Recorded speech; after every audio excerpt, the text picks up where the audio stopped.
আসসালামাইকুম প্রিয় শিক্ষার্থীরা, আজকে আবার নতুন একটা ভিডিও নিয়ে আসলাম। আজকে তোরা আমাদের ন্যান গেট থেকে এক্স অর্গেট বের করবো, ঠিক আছে? এটা কোশ্চেনভাবে লেখা থাকতে পারে অথবা পরীক্ষা তোমার টাকা থাকতে পারে। এটা হচ্ছে অ্যান গেট মূলত। এখন যখন এখানে নট যুক্ত করবো তাহলে অ্যান গেট দিয়ে দেবো। তারপরে কীভাবে আসবে? এটা চিত্র দিলে এক, আরেকটা চিত্র দিলে এভাবে।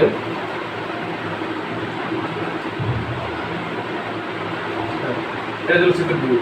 কারণ বললো যে 1 নং চিত্র দ্বারা 2 নং চিত্র বাস্তবায়ন করা সম্ভব কিনা ব্যাখ্যা করো। তাহলে এটা মূলত কি ন্যান গেট আর এটা কি এক্স অর গেট। তাহলে আমরা আজকে করে দেখাবো আসলে কীভাবে NAND gate XOR gate সহজে রূপান্তর করা যায়, ঠিক আছে? আচ্ছা,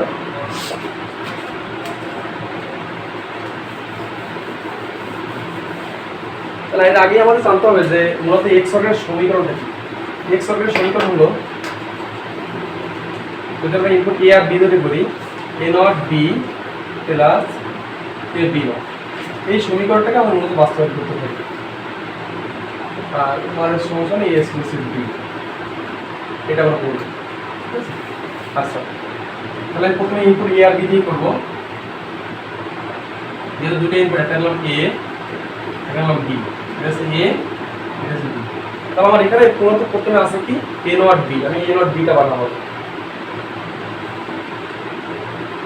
তাই প্রথমে অ্যান্ড বি রাখলাম। এখানে দেখো ফলাফল এই আছে, কিন্তু আমি অ্যান্ড গেট দিয়ে করবো না, করবো ন্যান গেট। তাহলে ন্যান গেট কেমন? ন্যান গেট মূলত একটু দেখা যাচ্ছে এখানে থাকবে, এখানে নট থাকবে। তাহলে আমার মূলত সবকটা গেটই ন্যান গেট দিয়ে করতে হবে, অ্যান্ড গেট দিয়ে ইউজ করা যাবে না। যখনই আমি এখানে নট দেবো তখন এখানে উপরে নট চলে আসবে। আমার এরপর লাগবে কি সাথে এ আর নট প্লাস বি আকার আছে, অর্থাৎ এ নট বি একটা গুণাকার আছে, তার গুণাকার আবার একটা অ্যান্ড গেট রাখলাম এখানে। এখানে ফলাফল এ গেল, এই বি গেল, অর্থাৎ মূলত সাথে গেল কি এ নট গেল। এখানে আসলে কি গুণের সমাধান, অ্যান্ড গেট কিছু গুণের সম্পর্ক। এখানে আসলে এ নট ইন্টু এখান থেকে গেল বি। আমার এতটুকু কাজ শেষ। এখন আমি এতটুকু রূপান্তর করবো সেম ভাবে। আগে আমি বি নট বানাবো। এখানে এখনো বি নট হয় নাই, এখনো বি আছে। যখনই আমি এখানে নট যুক্ত করবো তখন কি আসলো? বি নট আসলো। এখানে ফলাফল আসবে এ বি নট। এখানে আমি বি নট নিলাম আর এখান থেকে সাথে একে নিলাম। তাহলে এখানে মূলত আসবে কি, এখানে আসলে এ আর এখান থেকে গেল বি নট, তার মানে এ ইন্টু বি নট।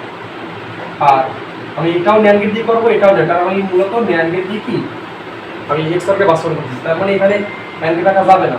যখন এখানে নট দিলাম এখানে কি নট চলে আসলো। সেম ভাবে এখানে যখন নট দিলাম এখন কি নট চলে আসলো। এখন এই দুইটাকে আবার ন্যান গেট দিয়ে যুক্ত করবো। এখানে গেল, মূলত এখনো কি আছে? অ্যান্ড গেট আছে।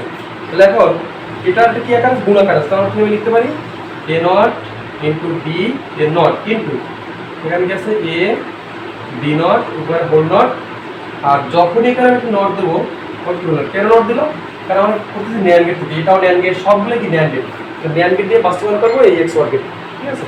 এখন যদি এবার সমীকরণটা ভাঙাই আমরা দেখি তো কি আছে। আমরা জানি যে ডি মর্গানের উপপাদ্য অনুযায়ী যদি হোল নট থাকে এবং মাঝখানে গুণ থাকে তা সেবার কালে প্লাস হয়ে যাবে। অর্থাৎ ডি মর্গানের সূত্র হচ্ছে A not A into B whole নটে থাকে, তাহলে হবে এ নট প্লাস কি বি নট, হবে A not plus B not. অথবা এ প্লাস বি যদি হোল নট থাকে তাহলে সেবারটা হবে গুণ, তো প্লাস থাকলে হবে গুণ আর গুণ থাকলে হবে প্লাস, ঠিক আছে? তাহলে সেম ভাবে যেহেতু এটা মাঝখানে গুণ আছে, যদি আমরা সেবার করি এ নট বি এর হোল নট, এখানে মাঝখানে হবে প্লাস এ বি এর নট, আর এই যে নটটা এটা এখানে অর্ধেক এখানে অর্ধেক। আর সূত্র সেটা হচ্ছে কোনো কিছু ডাবল নট মানে একটা থাকে না, ডাবল নট মানে একটা থাকে। তার মানে এই দুইটা উঠে যাবে, এখানে দুটো উঠে যাবে। কি থাকলো? A not B plus A B not, অর্থাৎ সরাসরি এ এক্সক্লুসিভ বি। এটা হচ্ছে মূলত এক্স অর গেটের বাস্তবায়ন করা হয়ে গেল। ইজিলি সহজভাবে মূলত একটা সমীকরণটা বুঝতে পারো, তাহলে সহজভাবে এটা রূপান্তর করা যাবে, ঠিক আছে? আচ্ছা।